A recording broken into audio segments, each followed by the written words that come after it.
मेरे को समझ ही नहीं आता वो लोग ऊपर देखने के लिए क्यों बोल रहे होते हैं। जब वे आसमान की तरफ देखते हैं तो उनकी तरफ कुछ तेजी से गिर रहा होता है। रोज और विवियन ये देख के परेशान हो रहे होते हैं। रोज घबराते हुए सोचती है आसमान से कहानी की फीमेल लीड गिरती है। तो एम्परर का भी ध्यान उसी पे होता है। अचानक ही बूम की आवाज से धमाका होता है। काफी तेज रोशनी की वजह से कोई देख नहीं पा रहा होता है। हम देखते हैं एम्परर के हाथ में फीमेल लीड होती है। विवियन रोज से पूछती है क्या हुआ। रोज बोलती मुझे पक्का तो नहीं पता, मुझे पहले पूछना होगा। विवियन बोलती रजेंटा उसमें से निकलने वाली प्रकाश दिव्य शक्ति है। रोज बोलती हाँ ये दिव्य शक्ति है। विवियन बोलती वाह, अगर उसके पास ये सब है तो वह निश्चित रूप से परम पूजन से कई अधिक शक्तिशाली होगी। रोज सोचते यूरो के पास लूस से प्राप्त दिव्य शक्ति थी जो प्रकाश की देवी होती है और जिसकी सेवा वर्तमान में पवित्र भूमि कर रही थी। ऐसा कोई पुजारी नहीं है जो उसकी शक्ति का मुकाबला कर सके। दूसरी तरफ थियोडोर के पास हारमोनिया देवी की शक्ति है जो प्राचीन देवी थी जिसका अस्तित्व बहुत पहले खत्म हो चुका था। यह सर्वांगीण दिव्य शक्ति और प्राचीन युद्ध से संबंधित थी। वह प्रथम मंदिर जो साम्राज्य की स्थापना से पहले मौजूद था, लेकिन इस शक्ति का प्रयोग केवल शाही परिवार कर सकते हैं। रोज भागते हुए एम्परर की तरफ जाते हुए बोलती है क्या आप ठीक हैं? रोज एम्परर को बार बार बुला रही होती है और एम्परर को देखकर ऐसा लग रहा था जैसे वह अपने होश में ना हो। सीन यूरो की तरफ होता है। मैं सोचती मैं खाऊं क्या, मैं सपना देख रही हूँ। मैं अकेडमी जा रही थी और अचानक ही मैं गड्ढे में गिर गई। मैं एलिस इन वंडरलैंड की तरह बार बार गिरती रही। मैंने अपनी आंखें कसकर बंद कर ली और जब मैंने उन्हें दोबारा खोला तो मेरी नजर ऐसे व्यक्ति से मिली जिससे सुनहरी रोशनी निकल रही थी। वह चारों तरफ देखते हुए बोलती है मैं कहाँ हूँ? क्या इसे ही लूसिड ड्रीमिंग कहते हैं? मेरे सवालों का जवाब दो, मैं तुम्हें ही बुला रही थी। यूरो आवाज सुनकर दूसरी तरफ देखते हुए बोलती यहाँ। तभी दोबारा आवाज आती है हेलियोस साम्राज्य ठीक इसी के केंद्र में है। यूरो सोचती आखिर ये लोग किस बारे में बात कर रहे हैं। वह खुश होकर बोलती अरे क्या यह अचानक डायमेंशनल में बदल गया। मैंने कुछ रोमांटिक फैंटेसी उपन्यास पढ़े क्योंकि मेरे एक दोस्त ने उनकी सिफारिश की थी। यह सोचकर वह मुस्कुराते हुए बोलती है क्या मैं किसी देवता दूत हूँ? इत्तेफाक से एक संत दिन अगले दिन राजधानी के नोट टेम्पल का होता है। एक आदमी परेशान होते हुए बोलता है अगर ये सच होने वाला है तो हमें क्या करना चाहिए। उनका कहना है कि कल एक अजीब घटना घटी। वह सम्राट के पांव में गिर पड़ी और उनमें से एक चांदी जैसे दिव्य प्रकाश निकल रही थी। इसमें कोई शक नहीं है कि वे संत है। लोग आपस में इसी चीज के बारे में बात कर रहे होते हैं। हाई प्रीस्ट हंसते हुए बोलते हैं आप सभी सही हैं। मैं खुद कल महल जाऊंगा। एक संत औरत हमारी ही होती है। हम सिर्फ उन्हें इसलिए नहीं खो सकते क्योंकि वह हेलियोस साम्राज्य में गिरी थी, भले ही वह सम्राट की बाहों में ही क्यों ना हो। कोई बोलता है संत ईश्वर का तोहफा है, पवित्र भूमि की रक्षा करनी चाहिए। हम हेलियोस साम्राज्य को ईश्वर के तोहफे को चुराने नहीं दे सकते। सीन महल की तरफ होता है। रोज सोचते कल के हादसे की वजह से मैं महल जाने की पहले ही योजना बना रहा था, लेकिन सभी कुलीन वर्ग के मुखिया को बुलाया जा रहा है। नौकरानी आके बोलते हैं ड्यूक एस्टेल मुझे आपको एक अलग जगह ले जाने के लिए कहा गया था। रोज सोचते क्या ये ऑफिस या बेडरूम नहीं है। नौकरानी रोज को एक कमरे के बाहर इशारा करती है। सोचते ये पश्चिमी हिस्सा जहाँ कुलीन औरतों का मनोरंजन किया जाता है। उसने मुझे यहाँ क्यों बुलाया होगा? क्या यूरो अंदर है? रोज नौकरानी से बोलती है क्या आपको यकीन है कि ये जगह सही है? नौकरानी बोलती है हाँ सर। ये सुन के रोज कमरे के अंदर जाती है। कमरे के अंदर यूरो और एम्परर होते हैं। यूरो अभी भी बेहोश होती है जबकि एम्परर तो परेशान हो गए होते हैं। रोज एम्परर से बोलते हैं आपको किस बात की चिंता है? रोज की आवाज सुन के एम्परर हंसते हुए बोलते और रजेंटा आप इस बात से इनकार नहीं कर सकते कि आप एक आदमी हैं और इस खूबसूरत प्राणी के प्यार में पड़ गए हैं। रोज की ऐसी बात सुनकर एम्परर बोलते अगर मैं किसी खूबसूरत लड़की पे मोहित होने वाला इंसान होता मैं तो पहले ही तुम पर या विवियन पे फिदा हो चुका होता। ये सुनकर रोज घबराते बोलती ओह मैं समझा, और सोचते मैं भी खूबसूरत लोगों में शामिल हूँ। मुझे लगता है कि वह ऐसे मजाक का आसानी से जवाब दे देगा। ये तो उसके स्वभाव से अलग है। एम्परर अपने सर पे हाथ रखे बोलते मुझे खेद है, मुझे कल रात ज्यादा नींद नहीं आई, थकान ने मुझे बेचैन कर दिया है। ये सुनकर रोज हंसते हुए बोलती है कोई बात नहीं, मैं देख सकता हूँ कि तुम्हारी आंखों के नीचे काले घेरे तुम्हारी ठुड्डी तक पहुँचने वाले हैं। ये सुन के एम्परर घबराते हुए बोलते हैं क्या क्या वे इतने काले हैं? विवियन के बारे में क्या? रोज बोलते हुए काफी हैरान हो गई थी। एम्परर बोलते मुझे पूरा यकीन है कि वह ठीक थी, शुक्र है कि तुम उसे घर ले जाने के लिए वहाँ मौजूद थे। रोज सोचते थियोडोर के मन में यूरो के लिए भावनाएं विकसित हो रही हैं, ठीक वैसे ही जैसे उपन्यास में है। क्या होगा अगर उसके बेचैनी का कारण कुछ और हो, थकान ना हो? थियोडोर की आंखों में यूरो को देखते हुए जो भाव थे उसे ध्यान में रखते हुए एम्परर बोलते रोजेंटा। रोज बोलती हाँ। एम्परर मुस्कुराते हुए बोलते मुझे इस बात की खुशी है कि मैं आज सुबह आपके साथ यहाँ हूँ। रोज सोचती उसकी आंखें कल की तुलना में काफी साफ हो गई है। एम्परर से बोलती मैं खुश हूँ। सीन महल के बैठक कमरे का होता है। सभी लोग वहाँ पर टेम्पल की बात कर रहे होते हैं कि वह लोग संत को हथियाने की कोशिश करेंगे। वो बोलते हम ऐसा नहीं होने दे सकते। अगर हमारा साम्राज्य अपनी पवित्रता को बरकरार रखता है तो अन्य सभी राष्ट्र हमारे साम्राज्य की ओर देखेंगे। रोज उनकी बातें सुनकर परेशान हो गई होती है। वह बोलती है साइलेंट और पूरे कमरे में शांति हो जाती है। एम्परर बोलते मैंने ये बैठक इसलिए बुलाई क्योंकि सभी को बताना सही होगा सबसे पहले अफवाहों के पीछे की सच्चाई, लेकिन फैसला मेरा है। एस्टर और लेडी मैरीगोल्ड से इस मामले में चर्चा करने के बाद ही निर्णय लूंगा कि हम संत को विदा करेंगे या नहीं। एम्परर के बात खत्म होने के बाद रोज अपना जादू हटा देती है। एम्परर बोलते क्या मैं कभी ऐसा निर्णय लूंगा जिससे हेलियोस साम्राज्य को नुकसान पहुंचे? रोज बोलते योर मैजेस्टी, आपकी जो इच्छा हो। सभी लोग इस बात से सहमत हो जाते हैं। तभी एक सैनिक आते हुए बोलते योर मैजेस्टी, मेरे पास आपके लिए एक जरूरी संदेश है। हेलियोस मंदिर के हाई प्रीस्ट। ये सुन के एम्परर और रोज जल्दी से बैठक से निकल जाते हैं। एम्परर जल्दी से योरा के कमरे का गेट खोलते हैं। वे देखते हैं योरा के पास हाई प्रीस्ट बैठे होते हैं। हाई प्रीस्ट योरा का हाथ पकड़े हुए बोलते हैं भगवान का तोहफा। ओ लूजी। एम्परर गुस्से से बोलते हैं धिक्कार है उसकी ये मजाल। रोज एम्परर को रोकने की कोशिश करती है। योरा के हाथ को छुड़ाने के लिए एम्परर प्रीस्ट का हाथ पकड़ लेते हैं। एम्परर के छूने की वजह से जादुई रोशनी पूरे कमरे में छा जाती है। ये देख वहाँ खड़े बाकी लोग बोलते ओ माय गुडनेस। रोज गुस्से से सोचते वो मनुष्य किताब। जब हाई प्रीस्ट ने उसे छुआ तो कोई भी बदलाव नहीं हुआ, लेकिन थियोडोर के छूने से प्रकाश फूट पड़ा। उपन्यास में सीधे कहा गया है सबके सामने जादुई रोशनी फूट पड़ी, मानो वह थियोडोर के लिए बनी थी। थियोडोर के छूने की वजह से उसकी आंखें खुल गई। तभी सबको इस बात का एहसास हुआ आकाश से गिरने वाले व्यक्ति के लिए संत बनना सर्वप्रिय नहीं था। वही सम्राट थियोडोर को बचाने वाली होगी, लेकिन थियोडोर को अब उतनी बचाने की जरूरत नहीं है जितनी पहले थी। योरा को होश में देख सभी लोग चिल्लाते हुए बोलते हैं साइंटिस्ट। सभी पुजारी नीचे बैठ गए होते हैं। ये देख योरा घबरा गई होती है। योरा एम्परर को ध्यान से देख रही होती है। एम्परर जल्दी से थोड़ा पीछे हट जाते हैं। उन दोनों को एक दूसरे को देखता देख रोज सोचती है वह रोशनी गायब हो गई। थियोडोर, ये तो अजीब है, वह ऐसे क्यों देख रहा है? उसकी आंखों में घबराहट झलक रही है, मानो वह दोषी महसूस कर रहा है। योरा घबराते हुए बोलती मैं कहाँ हूँ और तुम कौन हो? आगे वही वह जिसकी उम्मीद थी। कुछ समय के लिए सभी ने योरा को शांत करने के लिए अपना पूरा प्रयास किया। हाई प्रीस्ट ने ऐसा व्यवहार किया मानो ये किसी तरह का धार्मिक अनुष्ठान हो। उन्होंने उस दुनिया के बारे में समझाया जिसमें वह थी और उसमें उसकी जरूरत क्या थी। हैरानी से योरा ने स्थिति को शांतिपूर्ण स्वीकार कर लिया। शायद इसलिए कुछ तो गड़बड़ है, कुछ तो अजीब लग रहा है। ये सोच के रोज परेशान हो रही होती है। दूसरी तरफ योरा हंसते हुए बोलती मैं संत हूँ। नहीं, मैं तो बस एक आम इंसान हूँ। प्रीस्ट बोलते ये मुमकिन नहीं है। इस बात का प्रमाण है कि आप चांदी जैसी दिव्य शक्ति की स्वामी हैं। रोज सोचते ठीक है, ज्यादातर फीमेल लीड की भूमिका में उपन्यास में ऐसा ही होता है। शायद मैं ही ज्यादा प्रतिक्रिया दे रही हूँ ना। जहाँ रोज खुद को समझा रही होती है वहीं लोगों की बातें सुनकर मुस्कुरा रही होती है। रोज सोचती है मूल रूप में थियोडोर उन दोनों के बीच में होता। रोज बोलते सारी तुम उसे नहीं रोकोगे। एम्परर बोलते मुझे इसमें शामिल होने का कोई कारण नजर नहीं आता। वहाँ पे विवियन के फादर आते हैं, बोलते होली लैंड। रोज और एम्परर की नजर विवियन के फादर पे जाती है। रोज सोचते मार्केस मैरीगोल्ड। महल के बाहर चिल्लाने की आवाज आ रही होती है। कोई बोलता है संत यही गिरी थी महाराज की बाहों में। इस तरह से हमें संत की रक्षा करने का अधिकार है। मार्केस मैरीगोल्ड, ये सब किस तरह की बकवास है? रोज परेशान होते हुए बोलते हैं मुझे लगता है कि मार्केस अकेले ही इस काम को संभाल पाएंगे। मुझे लगता है कि आपको दखल देना होगा महाराज। एम्परर बोलते रोजेंडा तुम थके हुए लग रहे हो। यह सुनकर रोज बोलते निश्चित रूप से आपकी तुलना में नहीं महाराज। यह सुनकर एम्परर मुस्कुरा देते हैं और वहाँ से जाते हुए बोलते हैं इस रफ्तार से तो आज कोई फैसला नहीं लिया जा सकेगा। और वह योरा के सामने आकर बोलते हैं इसलिए संत मैं आपसे सीधे पूछूंगा आप कहाँ ठहरना चाहते हैं, होली लैंड या हेलियोस साम्राज्य? योरा बोलती अगर मैं कहूँ कि मैं होली लैंड जाना चाहती हूँ तो क्या आप मुझे जाने देंगे? एम्परर बोलते हाँ, जो आपकी पसंद हो। यह सुनकर योरा एम्परर को देखते हुए बोलती है मेरा मतलब है कि महाराज क्या आप चाहते हैं कि मैं रुकूं? एम्परर बोलते क्या इससे आप यहीं रुकेंगे? ये सुनकर योरा मुस्कुराते हुए बोलती हाँ। सीन महल के बैठक कमरे का होता है। पुजारी बोलते हैं हमें संत के साथ यहीं रहना चाहिए। हमें उसे बहुत सी बातें बतानी होंगी। संत को इस बात का एहसास नहीं कि वह किस तरह की हस्ती है। हमें उसे लूज और दिव्य शक्ति के बारे में समझाना होगा। दूसरा पृष्ठ बोलते हैं अगर होली लैंड से कोई आकर उसे ठीक से समझा दे तो शायद वह अपना विचार बदल ले। रोज सोचते पहले तो उन्होंने दावा किया कि वह निर्दोषता पूर्ण उसके साथ रहना चाहते हैं। चतुराई से उन्होंने अपना रुख बदल लिया। रोज बोलते तो आप कह रहे हैं कि आप यहीं रहना चाहेंगे। ये सुनकर पृष्ठ बोलते हैं तुम अभिशाप से निपटते हो और आशीर्वाद से वंचित रहते हो। आपको भला क्या पता हो सकता है? रोज सोचते उनके देखने में कोई बदलाव नहीं है। जेल में रहते हुए मैंने ये बात 100 बार सुनी है। अगर उसे लगता है कि मुझे दुख होगा या मैं निराश हो जाऊंगी उसने बहुत बड़ी गलती कर दी है। ये सोच कर वे मुस्कुराते हुए बोलती है इसलिए आप सभी शिष्टाचार का जरा भी ध्यान रखे बिना साई। एम्परर बात को जारी रखते हुए बोलते और तुम किसी और से ऐसी बात कहने की हिम्मत कैसे करते हो? मुझे लगता है कि कुछ लोग तुम्हें बदमाश गुंडे कह सकते हैं। मुझे हैरानी होती है कि उन गंदे मुंह वाले संत के लिए आप किस तरह की मदद कर सकते हैं। ये सुनकर वे दोनों पृष्ठ डर गए होते हैं। हाई पृष्ठ मुस्कुराते हुए बोलते सारी गलती मेरी है। संत के बारे में खबर सुनने के बाद मेरी निर्णय क्षमता प्रभावित हो गई थी।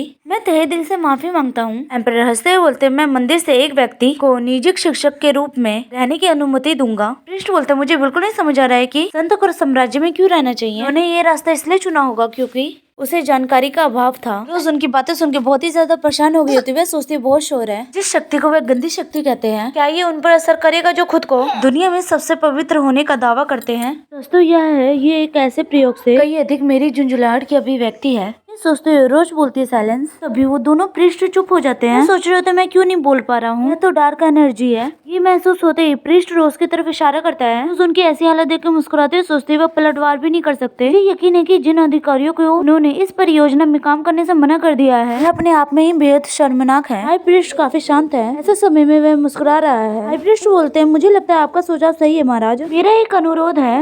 एम्परर पूछते हैं कि वह क्या है। हाई प्रीस्ट बोलते हैं, हिज होलीनेस गरीबों को बचाने के मिशन पे गए हुए हैं। वे एक दूर स्थान पे है जहाँ उनसे संपर्क नहीं किया जा सकता, इसलिए जब तक हमें खबर न मिले तब तक इंतजार करें। मुझे संत की सहायता करने की अनुमति दे। महल में एम्परर कहीं जा रहे होते हैं। योरा बोलती योर मैजेस्टी। ये सुन के एम्परर वहीं पे खड़े हो जाते हैं। उन्हें कुछ अजीब सा महसूस होता है। सोचते फिर से योरा दो चमकती हुई आंखों के साथ मेरी ओर आती है। प्यार से भरी हुई उसकी काली आंखें सिर्फ मेरा ही पीछा करती हैं। जब भी मेरी नजरें उससे मिलती मेरा दिल तेजी से धड़कने लगता। नहीं, मुझे घृणा हुई थी। मैं विरोधभाषी विचलित भावनाओं से अभिभूत हूँ। जब मैंने उससे दूरी बनाए रखी तब भी लगभग हर दिन जितनी बार मैंने उसे देखा उनकी संख्या बढ़ती गई। जब भी एहसास हुआ मैं भावनात्मक रूप से टूट गया। मेरे दिल की वजह से जो पूरी तरह बेकाबू हो गया था। कारण जाने का कोई तरीका नहीं था, लेकिन मेरे लिए अपनी भावनाओं को प्रकट करना किसी भी तरह से मुमकिन नहीं था। मुझे एक अजय सम्राट बनना था। ये सोचकर एम्परर मुस्कुराते हुए बोलते सेंटेस। बोलते योर मैजेस्टी आपका दिन कैसा रहा। एम्परर सोचते उसके हाव भाव, उसकी आवाज, यहाँ तक कि उसकी हरकतें भी मुझे पूरा यकीन है कि ये सब मेरे प्रति उसकी रुचि व्यक्त करने का उसका तरीका है। एम्परर बोलते मुझे नहीं पता है कि आपका दिन अच्छा बीता या नहीं सेंटेस। हंसते हुए बोलती योर मैजेस्टी आपकी कृपया से मेरी सभी रातें शांतिपूर्ण रहती है। मैं हाई पीरियड से बहुत कुछ सीख रही हूँ। हर दिन नया और रोमांचक होता है। ये जगह उस दुनिया से बहुत अलग है जहाँ से मैं आई हूँ, इसलिए मुझे हर चीजों के बारे में जानना बहुत ही अच्छा लग रहा है। ये सुन के वे दोनों नौकरानियां भी हंस रही होती हैं। एम्परर बोलते मैं समझ गया, मुझे खुशी है। योरा अपने हाथों को पकड़कर बोलती योर मैजेस्टी क्या आप आज मेरे साथ भोजन कर सकते हैं। ये सुन के वह नौकरानियां फिर से हंसने लगती है और तारीफ करने लगती हैं उसकी। वह बोलती योर मैजेस्टी। योरा की आंखें देख के एम्परर को फिर से कुछ अजीब महसूस होता है। एम्परर बोलते ठीक है, हम यह भोजन कब कर रहे हैं, जिस दिन आपको अच्छा लगे सेंटेस। योरा बोलती आज बाहर ठंड है, अपने गर्म कपड़े नहीं पहने इसलिए अंदर चलते हैं। योरा से झुकाकर बोलती योर मैजेस्टी मुझे यकीन है कि आपने आज दोपहर का भोजन कर लिया होगा, मैं किसी और दिन आऊंगी। वह एम्परर को धन्यवाद बोलकर और हाई प्रीस्ट के साथ चली जाती है वहाँ से। एम्परर सोचते जब मेरा दिमाग धुंधला था शरीर ने मेरे लिए जवाब दिया। मुझे लग रहा है कि मेरे साथ हेर फेर किया जा रहा है, जैसे कि मेरी नजरों का ना ठहरना। ये सोचकर एम्परर गुस्से से अपने होठों को दबा लेते हैं। ये काफी कष्टदायक है। दूसरी तरफ रोज पत्र पढ़ रही होती है। कपड़े खोजते हुए बोलती है मुझे पता है कि आप अक्सर महल आते जाते हैं, लेकिन फिर भी मुझे आपके पहनावे के लिए चिंता है। हमें इसके साथ क्या चलेगा। रोज सोचती है उन्होंने कुछ समय तक विवियन और मुझे नहीं बुलाया, शायद काफी हद तक मामले सुलझ गए हैं। रोज को कोट दिखाते हुए बोलती है सर ये कपड़े कैसे लग रहे हैं। रोज बोलती है ठीक है, अच्छा दिख रहा है। एना बोलती है जूते और ज्वेलरी की तरफ बढ़ते हैं। रोज के हाथों में योरा का एक पैम्पलेट होता है। उसे देखकर बोलती है शायद इसका कारण ये है कि वह कुछ पिछले 100 सालों में पहली संत है। पहला प्राचीन मंदिर ढूंढने के बाद कोई संत प्रकट नहीं हुआ जैसे युक्त राष्ट्र उस संसार में प्रभुत्व प्राप्त करेगा। लोग तो ये तक कह देते हैं कि संत थियोडोर के प्यार में पड़ जाएगा और परिणाम स्वरूप इस प्रक्रिया में अनगिनत कठिनाइयां पैदा होगी। ये सोचकर वह कागज को दबा देती है और सोचते है विवियन के लिए भी। अभी दरवाजे पे कोई खटखटाता है। रोज उससे अंदर आने के लिए बोलती है। बटलर बोलते सर आपके महल जाने की तैयारी पूरी हो चुकी है। इस बटलर को धन्यवाद बोलते हैं, मुझे पता था कि आप सबको संभाल लेंगे, मैं आप पे भरोसा कर सकता हूँ। वह सोचते एमेडन एक सामान्य परिवार से आया था। हालांकि ज्यादा अभिजात वर्ग के लोग किसी आम आदमी को हेड बटलर के रूप में रखने को नीचे दृष्टि से देखते थे। मेरी नजर में इसे कमी नहीं माना जाता। रोज बोलते एमेडन मेरे नीचे बटलर की तलाश कैसी चल रही है।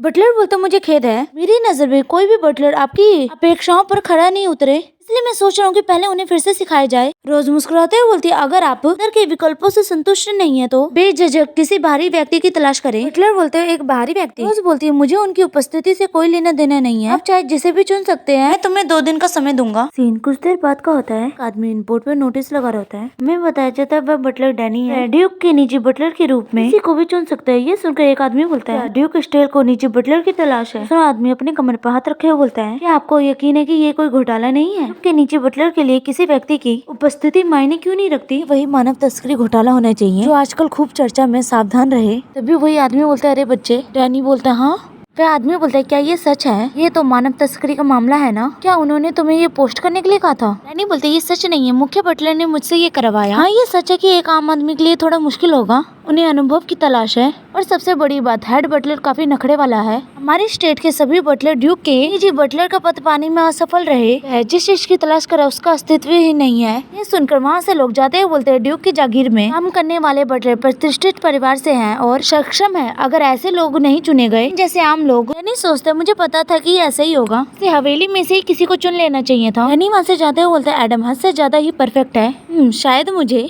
इसे प्लाजा में पोस्ट करने की कोशिश करनी चाहिए। वह पोस्टर वहाँ से नीचे गिर जाता है। नौकों से उठाकर देखते हुए बोलता है, स्टील के ड्यूक, लगता है हम जल्दी फिर से मिलेंगे। हम देखते हैं महल के बाहर बहुत ही ज्यादा भीड़ होती है। रोज गार्ड में बैठे हुए सोचती है, एक संत के लिए इतनी बड़ी भीड़। ड्राइवर सिपाही से बोल रहा होता है, हमें यहाँ और कितनी देर इंतजार करना पड़ेगा? को इंतजार कराने की तुम्हारी हिम्मत कैसे हुई? सैनिक बोलता है, मुझे बहुत ही खेद है, भीड़ के कारण बहुत ही अफड़ा तफड़ी मच गई। भी अंदर जाइए। महल के अंदर आ जाते हैं। विवियन बोलती है, रोजेंटा। विवियन रोज को देखकर बहुत ही ज्यादा खुश हो गई होती है।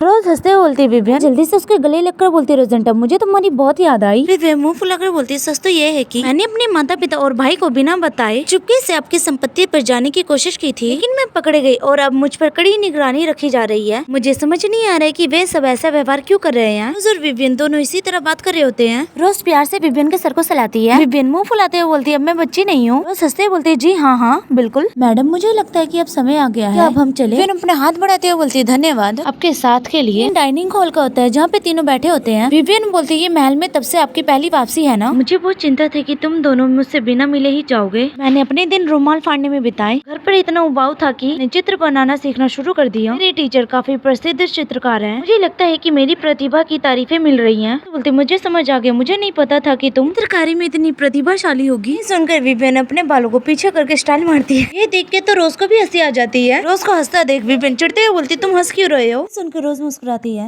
और विवियन को देखने लग जाती है। विवियन बोलती, योर मैजेस्टी, क्या आपके पास हमें बताने के लिए कुछ नहीं है? विवियन अपने चेहरे की तरफ इशारा करते हुए बोलती है, तुम कुछ समय से इसी तरह से हो। यह तो काफी गुस्से वाला चेहरा है, क्या हमने आपको किसी तरह नाराज कर दिया है? उसने वह सही कह रही है, जब से हम मिले तब से उसका चेहरा ऐसा ही है। मुझे लगता है कि जब वह मुझे देखता है तो उसके माथे की झुर्री विवियन की तुलना में कई अधिक गहरी हो जाती है। फिर बोलते, ये कुछ नहीं है। विवियन बोलती, ये मामूली बात नहीं लगती है, मैं तुम्हें लंबे समय से जानती हूँ और ये थोड़ा शर्मनाक है, लेकिन मुझे भी कभी आप पर क्रश होने का अनुभव है। खैर छोड़ो, मुझे दोबारा बताने की जरूरत नहीं है, मैं देख कर ही समझ जाती हूँ। तो एम्परर शांत होते हैं। फिर वे मुस्कुराते हुए बोलते हैं, लेकिन फिर भी लेडी मैरीगोल्ड, कुछ समय के लिए आपको मुझ पर क्रश था। ये सुनकर विवियन गुस्सा हो जाती है। वो सोचती है वह उसे चिढ़ाकर विषय बदलने की कोशिश कर रहा है। विवियन उस तरह की लड़की नहीं है जो उसे यूं ही जाने दे। विवियन उसे उस क्षेत्र की सबसे अनमोल हस्ती है जिसे उच्च समाज कहा जाता है। विवियन बोलती है, योर मैजेस्टी, क्या हो रहा है? रोज बोलती है, अभी सेंटेंस का मुद्दा हल नहीं हुआ है, तो आप हमें बता सकते हैं कि आपने हमें क्यों बुलाया था? फिर बोलते, बस ऐसे ही। विवियन गुस्से से बोलती है, मुझे खुशी है कि तुमने ये बात उठाई रोजेंटा। उस औरत की वजह से लगभग मुझे दिल का दौरा पड़ गया था। इतना ही नहीं, मुझे इस उम्र में घर में बंद कर दिया गया क्योंकि वह मेरी सेहत को लेकर परेशान है। और अब वह महाराज को भी नाराज करने में कामयाब हो गई। ऐसा कुछ जो मैंने कभी नहीं किया। यह सुनकर तो एम्परर और रोज के पास कहने के लिए कोई शब्द ही नहीं बचे होते हैं। रोज बोलती, मुझे लगता है कि वह औरत इस बात की ईर्ष्या कर रही है कि किसी ने ऐसा कर दिखाया, इससे पहले कि वह ऐसा करे और मैजेस्टी को नाराज कर दो। हालांकि मुझे यकीन नहीं है कि एंटेस आपको निशाना है या नहीं। ये सुन के विवियन घबराते हुए बोलते, रोजेंटा, तुमने इतनी भयानक बात कैसे कह दी? एम्परर बोलते, मुझे नहीं लगता है कि विवियन के मन में मेरे लिए भावना होगी। विवियन अपना सर हिलाते हुए बोलती है, भावनाएं? मेरे जानी दुश्मन हो। एम्परर बोलते, पिछले कुछ दिनों में मुझे कुछ अजीब व गरीब अनुभवों का सामना करना पड़ा, मानो किसी ने मेरी भावनाओं के साथ खिलवाड़ किया हो। ऐसा लग रहा था कि मेरे शरीर को कोई कठपुतली की तरह नियंत्रित कर रहा हो। इसलिए आप नहीं कह सकती कि मैडम पहले से ही जिम्मेदार है, लेकिन पहली बार उसने निश्चित रूप से कहा था कि वह मेरे साथ भोजन करना चाहती है। वह लोग बात कर ही रहे होते हैं तभी योरा कमरे के अंदर आके बोलती है। योरा बोलती, माफ करना योर मैजेस्टी। योरा को ठंडी नजरों से देखते हैं। योरा बोलती, योर मैजेस्टी। बोलते, तुम यहाँ क्या कर रही हो सेंटेंस? योरा जाके रोज के बगल में बैठ जाती है। हाई प्रीस्ट बोलते, ये सब मेरी गलती है, मैंने नौकरानियों को अचानक की बात करते हुए सुन लिया था। घबराते हुए बोलती है, मैंने सुना है कि योर मैजेस्टी ने एक विशेष तैयार करने के लिए बोला था, इसलिए मैंने यही मान लिया था कि ये आपके साथ होगा। हाथ जोड़ते हुए बोलती, मैं इसका ख्याल रख सकती हूँ। आपने वादा किया था लेकिन आपने कोई जवाब नहीं भेजा। वह एम्प्रेस से माफी मांगती है। यह सुनकर विवियन चिढ़ते हुए बोलती है, अंतर वो लोग ऐसी स्थिति में पहले पूछते हैं जो सोचते हैं। ऐसा लगता है कि योरा निश्चित रूप से विवियन की नजरों में बुरी तरह फंस गई है। क्या ये उपन्यास का प्रभाव हो सकता है? नहीं, विवियन और थियोडोर इतनी जल्दी घुल मिल गए थे कि ये सच नहीं हो सकता। विवियन बोलती है, मैंने सुना है कि तुम दूसरी दुनिया से आई हो। दुनिया में आपको बुनियादी शिष्टाचार नहीं सिखाते। हालांकि योर मैजेस्टी आमतौर पर सेवकों को पीछे रहने के लिए कहते हैं। मुझे विश्वास नहीं हो रहा कि किसी ने भी उस संत को भोज कक्ष में आने से नहीं रोका। शासन के अभाव की कमी है। योरा रोते हुए बोलते कृपया उन्हें दंडित न करें। मैं ये सुनिश्चित करूंगी कि ऐसी घटना दोबारा न घटे।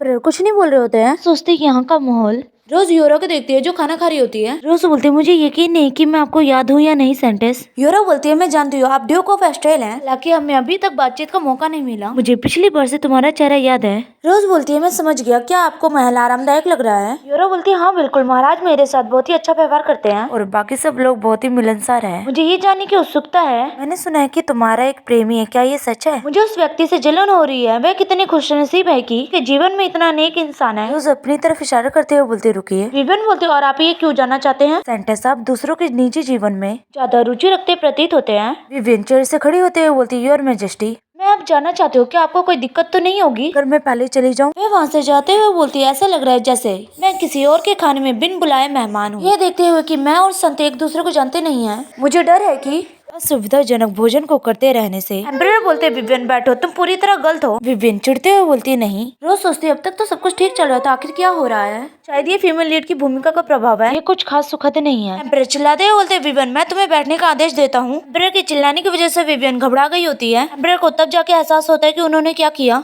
और वह जल्दी से अपने मुंह पे हाथ रख लेते हैं। रोज खड़े होते हुए बोलते हैं योर मैजेस्टी कृपया मुझे अपने पास आने की अनुमति दे। एम्परर के पास जाकर उनके कंधे पे हाथ रखते हुए धीरे से उनके कान में बोलती है काफी थके हुए लग रहे हैं, तो चलिए आज यहीं पे खत्म करते हैं, अगली बार हम एक और सभा का आयोजन कर सकते हैं। तो अब मैं चलता हूँ। लेडी मैरीगोल्ड आप मेरे साथ क्यों नहीं आती? विवियन भी जल्दी से मान जाती है। रोज एम्परर की तरफ देखकर मुस्कुराते हुए बोलते अगली बार मिलते हैं। एम्परर कुछ नहीं बोलते हैं, वे उन्हें जाता देख के धीरे से बोलते माफ करना। सर विवियन कमरे के बाहर आ जाते हैं। रोज बोलती है विवियन तुम संत के प्रति इतनी आक्रामक क्यों हो रही थी? ये तो तुम्हारे स्वभाव से उलट है। विवियन रोज की तरफ देखते हुए बोलती है मैं उसके सामने थी, मैंने देखा।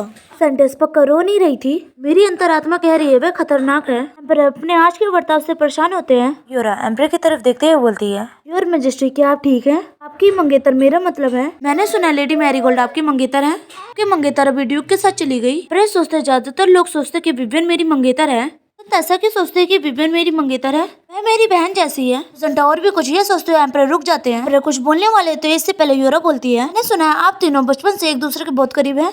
लेकिन अगर मुझे इस बात की जानकारी नहीं होती तो मुझे तो यही लगता था कि लेडी मैरीगोल्ड और ड्यूक की सगाई हो चुकी है। ये सुनकर एम्परर बहुत ही ज्यादा गुस्सा हो गए होते हैं। वे चिल्लाते हुए बोलते हैं सेंटेस के चिल्लाने की वजह से योरा डर गई होती है। एम्परर सोचते अभी अभी ये पहली बार था जब मुझे लगा कि मेरे शरीर की गति पर मेरा नियंत्रण है, शायद ही मेरे बेकार के गुस्से के कारण है। क्या कोई चीज इस रहस्यमयी दमनकारी शक्ति पर प्रभावित पड़ती है? बोलते ये कोई ऐसी बात नहीं है जो आपको कहनी चाहिए। अगर आप इस महल में रहना जारी रखना चाहते हैं तो आपको अपनी बातों पर ध्यान देना चाहिए, चाहे वो सिर्फ मजाकी क्यों ना हो। बताया जाता है आज का दिन बहुत ही अजीब था। थियोडोर के हर बोले गए शब्द पर नजर रखनी पड़ी। विवियन और एजेंटा के चले जाने के बाद भी वह ठीक से हिल डुल नहीं पा रहा था। उसे लगा कि निश्चित रूप से उसके शरीर में कुछ गड़बड़ है।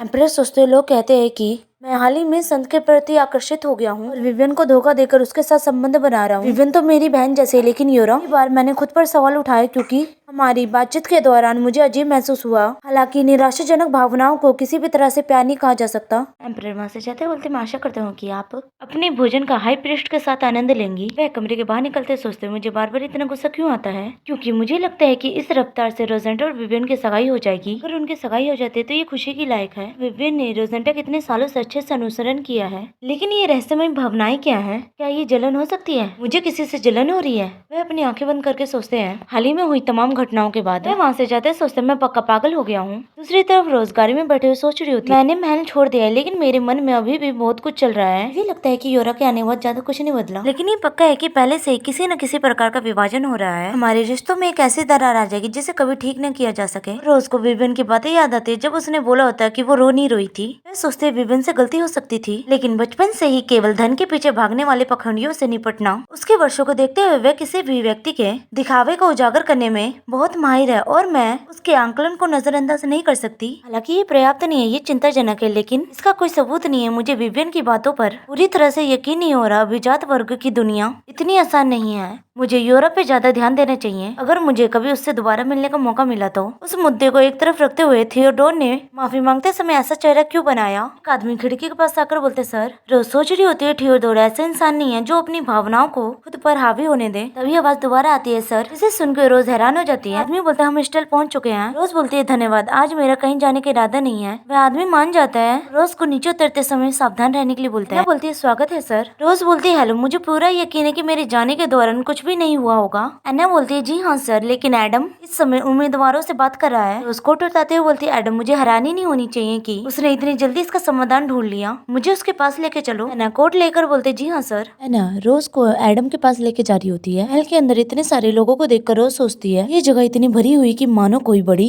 कंपनी कर्मचारियों की भर्ती करा हो। एडम ने नौकरी का विज्ञापन दुनिया में कहाँ पोस्ट किया था। उसको देखकर लोग बोल रहे होते हैं उसकी आंखों का रंग कितना अद्भुत है, वह बैगनी रंग की है। कोई उन्हें चुप होने के लिए बोलता है अगर हम इंटरव्यू में बहुत जोर से बोलेंगे तो हमें दंड दिया जा सकता है। तो कोई बोलता है बिल्कुल सही, कुलीन वर्ग के लोग बातों नहीं लोगों को पसंद नहीं करते। रोज सोचते हैं मैं उनकी बातचीत के तरीके से ही बता सकती हूँ सभी सामाजिक वर्गों का स्वागत किया जाता था। अन्ना कमरे की तरफ इशारा करके बोलती है आप अंदर जा सकते हैं। रोज बोलती है एडम मैं अंदर आ रही हूँ। एडम अंदर से चिल्लाते हुए बोलता है हाँ। ये सुन के रोज हैरान हो जाती है। सोचती मैं उसे हैरान करने की योजना नहीं बना रही थी। रोज बोलती है मैं अंदर आ रही हूँ। रोज हैंडल पकड़ के घुमाने वाली होती है लेकिन उससे पहले ही दरवाजा खुल जाता है। रोज सोचती है मैंने तो कोई दबाव नहीं डाला फिर भी दरवाजा खुल गया। ऐसा लग रहा था कि एडम कमरे के काफी पीछे बैठा था। रोज पीछे हो जाती है तभी वो किसी से टकरा जाती है। कोई और नहीं नॉक होता है। रोज उससे माफी मांगती है। वो बोलता है हेलो ड्यूक। रोज सोचती है वो वॉच और पीछे पलट कर देखती है लेकिन उसके पीछे कोई नहीं होता है। अन्ना बोलती है सर। एडम कमरे के बाहर आकर बोलता है क्या किसी ने आपको परेशान किया सर। रोज बोलती है एडम क्या अचानक मेरे पीछे कोई था। एडम बोलता है जब मैं कमरे से बाहर निकला तो मुझे कोई नहीं दिखा।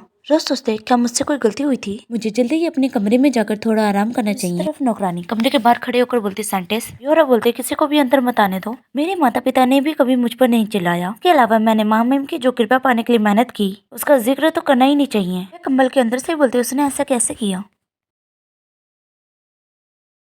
हाई प्रीस्ट बोलते संत लूस द्वारा भेजी गई प्रकाश की बेटी चिंता मत करो, मुझे पूरा यकीन है कि हर कोई तुमसे प्यार करने लगेगा। योरा कंबल के अंदर से निकलकर चिल्लाते हुए बोलते नहीं, तुमने देखा ना पहले क्या हुआ था। हाई प्रीस्ट बोलते हैं योर मैजेस्टी केवल भ्रम की स्थिति से पीड़ित है। योरा बोलती है भ्रम। हाई प्रीस्ट बोलते हाँ, मैंने तुम्हें जो आशीर्वाद दिया है उससे कोई फायदा नहीं होगा, चीजें बिगड़ सकती थी ना। नेस्टेल महल का होता है रात में। रोज बताते उस दिन के बाद मैंने फालतू विचारों से छुटकारा पाने की पूरी कोशिश की और हर दिन को पूरी तरह से जीने की कोशिश की। खुद को व्यस्त रखकर खासकर आज में पूरी तरह से लीन थी अपने पिता के अध्ययन कक्ष में अपने कौशल को बेहतर बनाने के साथ। रोज बोलती है क्या शब्दों की पवित्र ध्वनि के अलावा कुछ नहीं है, और भी जरूर होगा। वे सोचते मेरे पिता ने कहा था अगर मुझे अपने शब्दों को कुशलता पूर्वक पवित्र बनाना और अपने ऊपर प्रबल नियंत्रण रखना आता, मैं एक असाधारण जादूगर बन सकती हूँ। पिछले जन्म के अर्जित ज्ञान से जादूगर लाशें नियंत्रित रख सकते थे और जहरीले पदार्थों को संभाल सकते हैं। किताबों और खिलौनों में उन्हें काले जादूगर और शैतान बुलाने वाले जैसे उपनाम दिए गए। ताकि मुझे यकीन है कि नेक्रोमेंसर की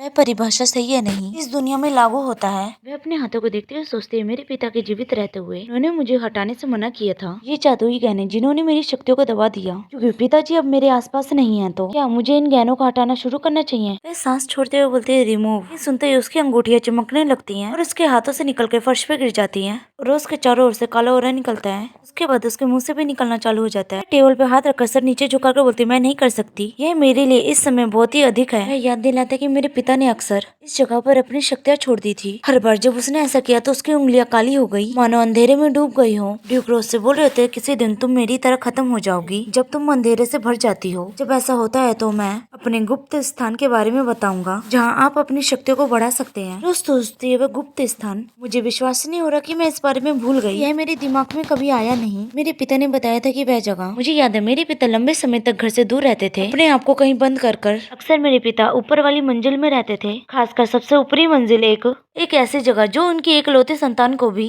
जाने से मना था। रोज मुस्कुराते हुए बोलती वो जगह। रोज कमरे से बाहर निकलती है, उसके सामने एडम आ जाता है और बोलता सर मैं आपका इंतजार कर रहा था, आखिरकार मैंने एक बटलर ढूंढ लिया। रोज मुस्कुराते हुए बोलती तुम सीधे मेरे पास आ रहे हो, उन्होंने तुम्हें पूरी तरह से चकाचौंध कर दिया होगा। एडम बोलता है हाँ मैंने ढूंढ लिया, वह आपकी सेवा करेगा। रोज उसके कंधे पे हाथ रखकर हंसते हुए बोलती है ठीक है, अगर उसने तुम्हारा भरोसा पा लिया है, मुझे वो पहले से पसंद है, तो नया व्यक्ति कब से काम शुरू करेगा। एडम बोलता है वह काम करने के लिए इतना उत्सुक है कि उसने तुरंत ही शुरू करने के लिए खुद से आगे बढ़ने की पेशकश की। रोज बोलती उससे पहले उसकी ट्रेनिंग शुरू हो जाएगी, मैं ये कार्यक्रम आप पे छोड़ता हूँ। एडम बोलता हाँ सर। मैं अपने कर्तव्य को पूरा करने के लिए विदा लेता हूँ। ये बोलकर बटलर वहाँ से चला जाता है। रोज ऊपर वाली मंजिल पे आ जाती है। वह जगह को देखकर बोलती है ये क्या है, यहाँ कुछ भी नहीं है। वह सोचते क्या ये वही जगह है जहाँ पिता ने जाने से मना किया था। मुझे विश्वास नहीं हो रहा। वह दीवार पर मुक्का मारते हुए सोचती है शायद कोई गुप्त मार्ग हो। वह दीवार पर मुक्का मारते हुए सोचती है धिक्कार है। उसके बाद वह छत से नीचे देखते हुए बोलती है कम से कम नजारा तो खूबसूरत है। तभी कौवे की आवाज आने लगती है। रोज परेशान होते हुए बोलती है नोक।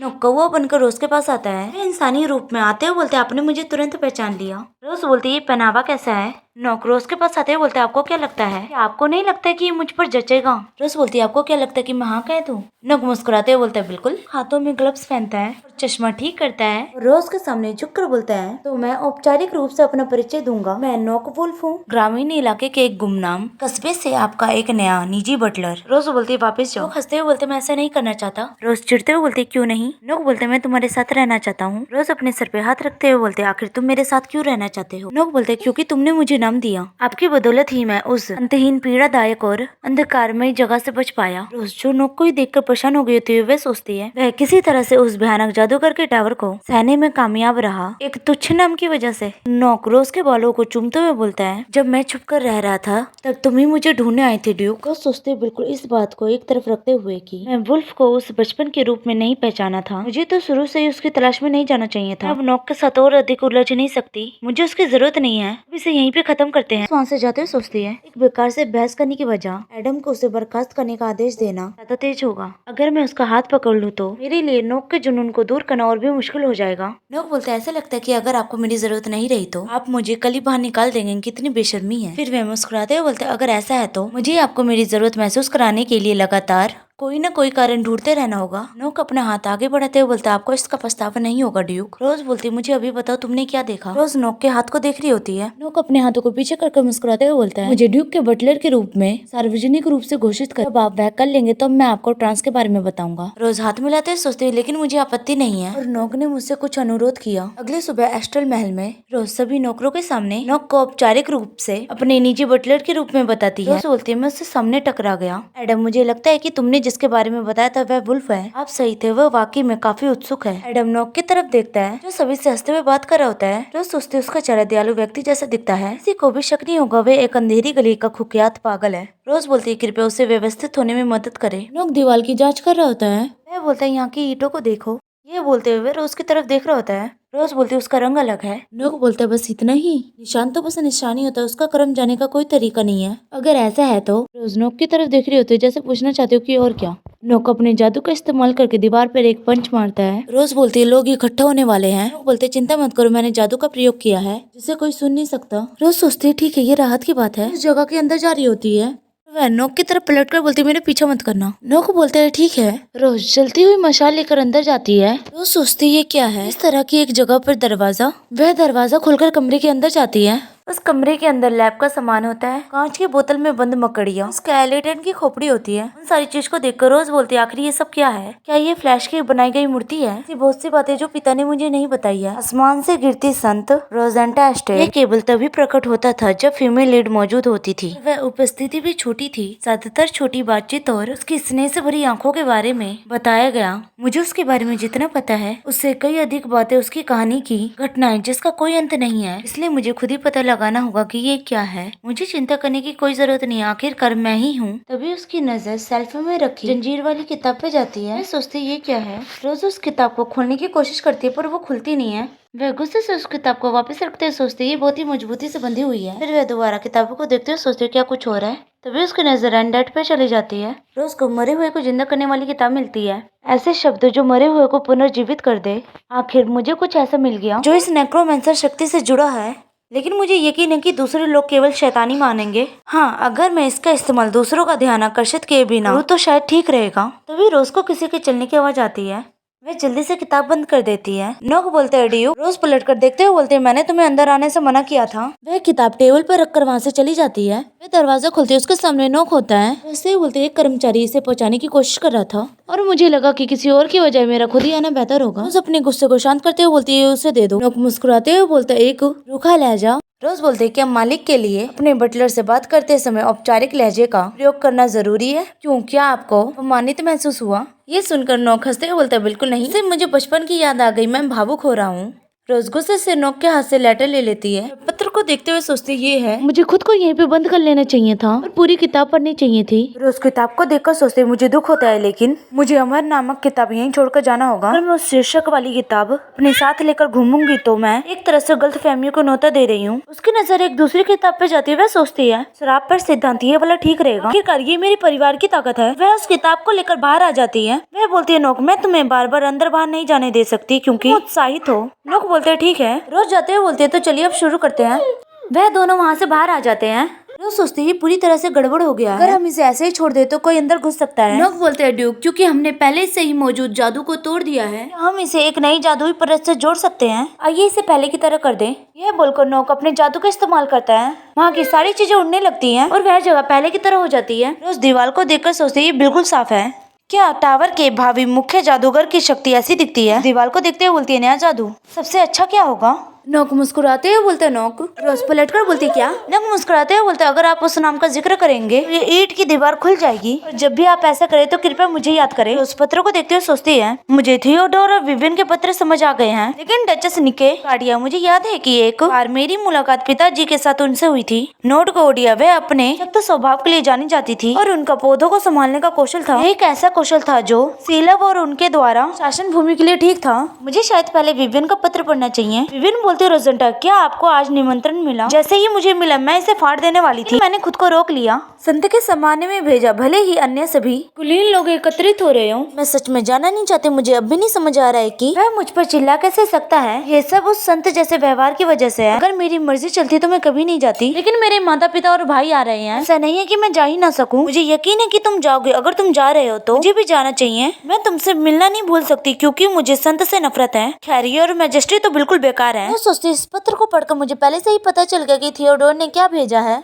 रोज पत्र की सील को खोलती है। थियोडोर ने लिखा होता है मुझे उम्मीद है कि हम भोज से पहले मिल सकेंगे। कुछ ऐसा है जो मैं पहले नहीं कह पाया और मैं कहना चाहता हूँ। रोज बोलती है भोज अब ज्यादा दूर नहीं है। भोजन की शान यूरा जरूरी उपस्थित रहेगी थियोडोर और विवियन के साथ। ये मेरे लिए उन सभी सवालों का जवाब पाने का मौका है जिनके बारे में मैं हमेशा उत्सुक रही हूँ। अगर मेरी किस्मत अच्छी रही तो मुझे ये भी पता चल जाएगा कि भविष्य में मुझे किस तरह का पद संभालना चाहिए। अगर ये मुमकिन हुआ तो मैं आसान तरीका पसंद करूंगी। और उसके ड्रॉअर में बहुत सारे पत्र होते हैं। बाहर की तरफ देखते सोचती है अब मेरे पास सिर्फ एक ही बचा है। तभी उसकी नजर पेड़ पर जाते हुए सोचती है मेरी पहली मुलाकात थियोडोर से एक ऐसे ही पेड़ के पास हुई थी। मैं उन दिनों को याद करती हूँ। सीन चेंज होकर एक दूसरी जगह होता है जहाँ पर एक बग्गी पे एक औरत होती है। कुछ आदमी उसके आगे और पीछे चल रहे होते हैं। औरत बोलती है वायलेट। वायलेट बोलते हैं जी हाँ डचेस कोडिया। डचेस कोडिया उस लड़के के सर को सहलाते हुए बोलती है आपने मेरी इच्छा के अनुसार ड्यूक एस्ट्रेल को पत्र भेज दिया था? वायलेट बोलते हैं जी हाँ मैंने आपके आदेश का पालन किया। डचेस कोडिया बोलती है मुझे हैरानी होती है कि यह बच्चा अब कैसा दिखता है। अगर उसका जन्म कोडिया परिवार में हुआ था वह अपना जीवन वैसे ही जी सकता था जैसे वह पैदा हुआ था। विपरीत उसका जन्म रूढ़िवादी धकियानुसी परिवार में हुआ था।